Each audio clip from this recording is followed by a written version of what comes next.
tocó su faz, ¿cumplieron su expectativa los 4 ministros de la Corte que usted propuso al Senado de la República y que actualmente se desempeñan como tales? Por ejemplo, Margarita Ríos Farjat. No, les voy a contar, ya se los he platicado, para que vean cómo es la política. Pero no hay que decepcionarse. Lo único que hay que tener muy presente es que la lealtad debe ser siempre al pueblo y al proyecto de transformación y a las causas justas. La lealtad entre hombres, mujeres, muchas veces es servilismo, abyección. Son amigos o leales de mentira en política, cuando no hay principios, y enemigos de verdad. Cuando tenía yo que resolver sobre la situación del Poder Judicial, aunque es un poder independiente, me preocupaba desde antes, ¿no? Porque, para no extendernos tanto, ya lo he dicho, ese poder fue la moneda de cambio, o una de tantas monedas de cambio que le entregó el PRI, o los gobiernos del PRI, al PAN, para que se terminaran de convertir en PRIAN. Les entregaron el Poder Judicial completo, jueces, magistrados, ministros, bueno, llegaron a tener, ya lo he dicho aquí, a un procurador del PAN. Cedillo puso a José Antonio Lozano Gracia. Lozano Gracia, de procurador, que era del PAN. Y así. Entonces yo, pues conozco eso. Hay, desde luego, honrosas excepciones. Pero son muchos abogados, mujeres y hombres, sin convicciones, sin principios, más buscando la justificación siempre en normas legales y dándole la espalda a la justicia. Entonces, había en ese entonces uno de los 11 ministros que simpatizaba, y en la campaña, claro, no abiertamente, sino que me mandó a decir de que él simpatizaba con nosotros y que hacía falta una transformación en México y que yo contara, ¿no?, con él si ganábamos. Entonces hice las cuentas y me tocaba en el periodo proponer a 4, porque terminaban,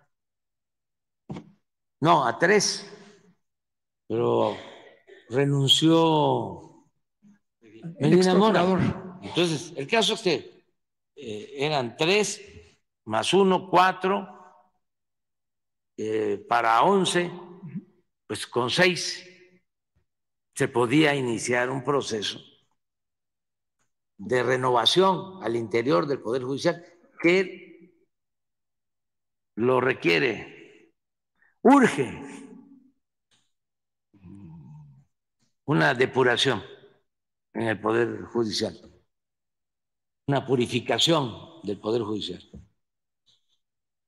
El caso es que de una u otra manera fueron 5 los que tenían relación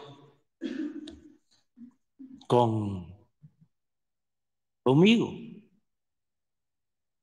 Y también propusimos, creo que 3 para la consejería, para la judicatura. Bernardo Batis, entre ellos. Sí, la judicatura, ¿no? Porque la judicatura es como la Contraloría o la Fiscalía. Órgano regulador. Sí, al interior del Poder Judicial, para que ningún poder, ni el legislativo ni el ejecutivo, puedan meterse en asuntos que solo competen al Poder Judicial. Pero para eso está la judicatura. Resulta, hablando de la judicatura, que no ha servido para nada. Para nada. Porque no hay ningún juez, ningún magistrado, ningún ministro enjuiciado. Pero es que la ministra de la Corte, la presidenta, es también la ministra del Consejo de la Judicatura. Sí, pero de todas maneras, ¿sí? El resto han guardado silencio. Ninguno ha tomado una iniciativa para decir, esto está mal. ¿Cómo vamos a permitir que una jueza ordene la liberación de un presunto homicida y le dé al encargado del reclusorio 1 hora para liberarlo? ¿O cómo vamos a permitir que haya resoluciones para liberar así presuntos delincuentes de bandas organizadas que han cometido homicidios el viernes en la noche, el sábado en la mañana, y esos jueces no son investigados? ¿Y qué hace la judicatura? Eso por un lado. Pero les voy a decir, siempre planteé de que cada quien es responsable, y además lo he hecho siempre así, de sus actos. Y no me gusta, ayer se los dije a los del INE, yo no les voy a estar diciendo qué van a hacer. Son independientes, son autónomos, nada más que actúen de manera democrática y no se conviertan en empleados de oligarcas como era antes el INE, al servicio de Claudio X González y de toda esa minoría corrupta y rapaz. Actúen con independencia. Bueno, todas las iniciativas nuestras de reforma a la ley rechazadas. En el Congreso, todas las reformas constitucionales, se forma un bloque conservador y rechazan todo. Por eso planteé que hacia adelante es importante pensar en votar por el candidato a la presidencia, pero también votar porque ese candidato tenga mayoría o su proyecto tenga mayoría calificada en el Congreso, porque hacen falta modificaciones, porque durante más de 30 años se dedicaron a reformar la Constitución para favorecer a una minoría y perjudicar al pueblo de México. Más de 30 años. No hay una sola reforma que hayan hecho en beneficio de México, en beneficio del pueblo. Ajustaron todo el marco legal para saquear, para robar. Entonces, hemos hecho nosotros algunas cosas, pero faltan. Hacia adelante, los ciudadanos tienen que pensar en eso, tienen que pensar en que hacen falta algunas reformas, entre otras, el que sea el pueblo el que elija a jueces, a magistrados y a ministros, como era en la época de la República restaurada, con Juárez y con Lerdo, como lo establecía la Constitución de 1857, la Constitución de la Reforma. Entonces, ¿qué pasó últimamente? Los conservadores corruptos, Claudio y Gómez Mon y este otro exministro Cosío y otros, ¿no? Además hasta financiados por el gobierno de Estados Unidos, que aprovecho La Agencia Internacional. subrayarlo, sí. Empiezan a poner obstáculos y amparos a todo, a la obra del aeropuerto, al Tren Maya. Esto de la señora Xóchitl Gálvez, el amparo es asesoría de ese grupo. Bueno, y cuando no se puede ya reformar la Constitución, porque no se puede tener mayoría absoluta o mayoría relativa. No, calificada, pues entonces sí se puede reformar la ley con mayoría simple. Entonces empecé a decir, bueno, no tocamos la Constitución, ya no se puede, pero sí se pueden hacer reformas a las leyes. Pues todo ese bloque opositor, conservador, empieza a presentar en la Corte recursos de inconstitucionalidad a las leyes. Entonces, para que una ley se declare inconstitucional, se requieren de 11 ministros, 8. Si 4, ¿sí? Si 4 dicen no, ya es constitucional.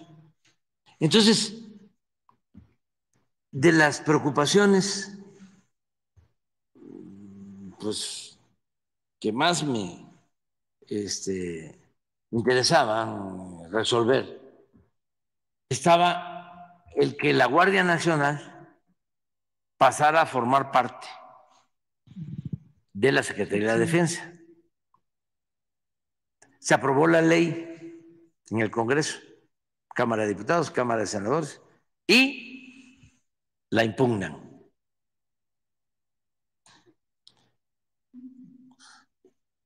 ¿Cuál es la excusa? El militarismo. Imagínense quienes reprimieron,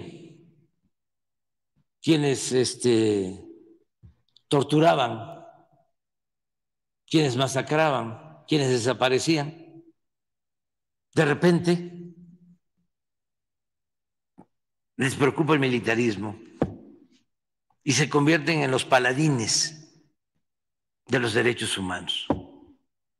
Por eso son unos reverendos, hipócritas, además de corruptos, hipócritas, cretinos, pero presentan, porque el propósito es que no avancemos.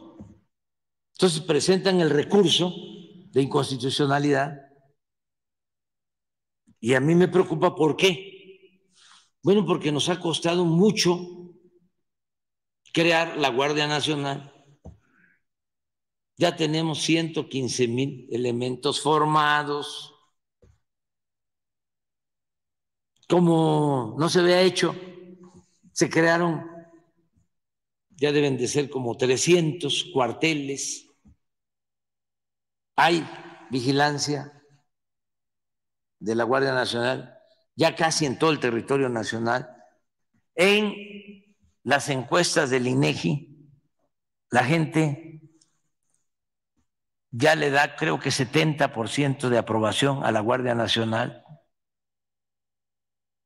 Han estado cumpliendo con su función. ¿Qué había antes? La Policía Federal, echada a perder, con 40,000 elementos, la mitad administrativos, operativos, 20,000 para todo el país. No construyeron cuarteles, nada. Y una indisciplina completa, corrupción. Bueno, de ahí salió García Luna. Entonces, mi preocupación es de que termino, me voy a ir, pero no quiero que la Guardia Nacional quede en la Secretaría de Seguridad Pública, ni en Gobernación, como estaba. Imagínense, a los 3 años, 6 años, se echa a perder. Así está la Guardia Nacional. 76.7 de aprobación. Entonces, por esto, no vaya a llegar un joven ambicioso, sin principios, como no los voy a mencionar. Bueno, pero García Luna así empezó. Un ingeniero en computación o no sé qué. Y empiezan a escalar sin idea tampoco de lo que es la seguridad. Todo manejado con las cámaras, ¿no? Por eso, ¿ya fueron al búnker que tenía? No. Es impresionante. O sea, y ahí es donde llevaba a todos los periodistas, salían de ahí. O sea, como si las cámaras, ¿no?, fuesen garantía de seguridad. Bueno, espérame porque es interesante el tema. Entonces, para que no cayera en manos hacia adelante de una gente así, por eso lo estoy planteando, si para perder es la seguridad del pueblo, la seguridad de los mexicanos, es la paz, la tranquilidad. Entonces, meten el recurso para declarar inconstitucional. Yo dije, ahora sí me voy a meter, porque esto es importantísimo. Y hablo con 5, con los 5, con los 4 que de una u otra manera yo propuse y con el que ya estaba, para garantizar los 4 votos. Entonces, si hablo con 5, uno por uno, no saben lo que me costó. Lo que me costó porque ya venían actuando mal. Ya habían demostrado ser chuecos. Pero esto vale que hable yo con ellos para explicarles la importancia que tiene. Y hablé con 5. Pues con 2 no pude. No, pues ya se los dejo de tarea. Ustedes ya quieren toda. O sea, no pude. O sea, no me dijeron que no ahí. Sí, cómo no. Así, de manera muy hipócrita. Pero eran 4 los que se necesitaban. Nos quedamos con 3. Y se pierde.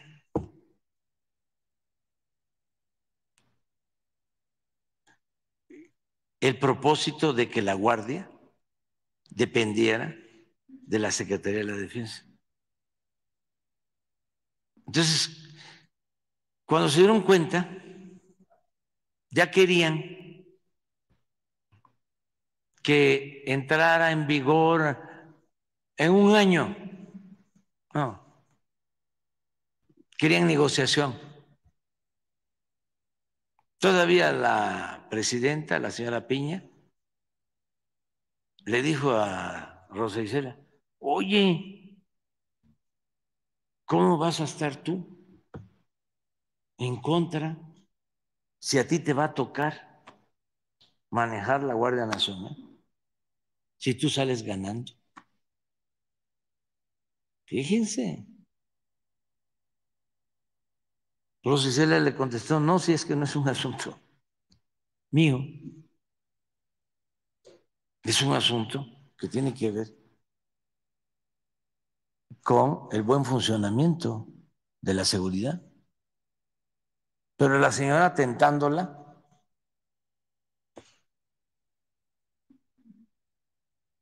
¿por qué estás tú preocupada? Si tú vas a manejar la Guardia Nacional. Eso después. Y luego, no, vamos a buscar la forma para que el cambio se dé, ¿no? Dentro de un año o 2 años, hasta que termine el gobierno. No, no queremos componendas, no queremos ese tipo de acuerdos. Pero entonces, ¿por qué? Pregunto esto, porque lo más importante son los principios, son los ideales, la lealtad al pueblo. Eso es lo más importante.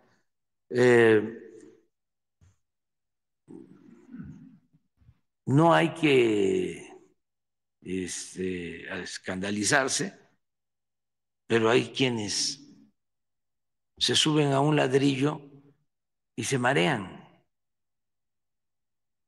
El poder atonta a los inteligentes y a los tontos los vuelve locos si no se tienen ideales. La única forma de que alguien se mantenga con honestidad, que haga de su vida una línea recta, es el que se alimente de ideales, de principios. Y aún así, siempre va a estar la tentación del poder por el poder. Siempre va a estar la tentación del poder por el poder. Hay un caso, por ejemplo, bueno, no, hay muchos casos, pero esa es la realidad. ¿Quiénes no traicionan? ¿Quién no traiciona? El pueblo. El pueblo no traiciona. ¿Ustedes creen que nosotros íbamos a poder llevar a cabo una transformación con el apoyo de los potentados, con el apoyo de los dueños de los medios de manipulación, con el apoyo de los intelectuales orgánicos. No, no. ¿Con quién estamos llevando a cabo la transformación? Con la mayoría de la gente, los pobres, integrantes de clase media, conscientes, humanos, no intoxicados por lo material, no aspiracionistas, no clasistas, no racistas, ladinos. Hay mucha gente de clase media que está respaldando el movimiento nuestro, incluso hasta les podría decir hasta de arriba, poquitos, porque son inteligentes y son humanos, muy fraternos. Pero hay otros que pues es muy difícil, aunque hasta las piedras cambian de modo de parecer, es mejor no querer convencerlos porque se desgasta uno. Hay muchos amigos, ¿no?, que dicen, qué barbaridad. Fui a una fiesta familiar, estuve en una reunión, en una comida, y es increíble lo que dicen. El nivel de desinformación, la forma como los han manipulado. Entonces, por eso, no, primo hermano, ahí la llevas. Oiga, pero es que yo quiero que usted me convenza. No, hombre, ¿cómo te voy a convencer a ti? Sigue tu camino, vas bien, sigue escuchando a Ciro, a Loret de Mola, sigue leyendo el Reforma, y adelante. Y sí, seguir haciendo labor de concientización con la gente humilde, con los jóvenes, eso sí, de todas las clases sociales, porque esos tienen pues una mente en blanco, no están prejuzgados. Y siempre recuerdo de que el apóstol de la democracia, Madero, era hijo de hacendados. Él mismo era hacendado. Simón Bolívar, hacendado, el libertador, y muchos. ¿Y saben por qué cambiaron? Entre otras cosas, aparte del humanismo, por la educación. Porque Bolívar se formó, se educó en Europa. Madero se formó, se estudió en Europa y en California, en la Universidad de Berkeley. Entonces, eso ayuda mucho. Además, antes las universidades no estaban como ahora, ¿no? Como la prensa, también, que era como una escuela, formaba mejor. Ahora toda la prensa está tomada por grupos de intereses creados. Pero en fin, ya. No, ante la óptica del Ejecutivo,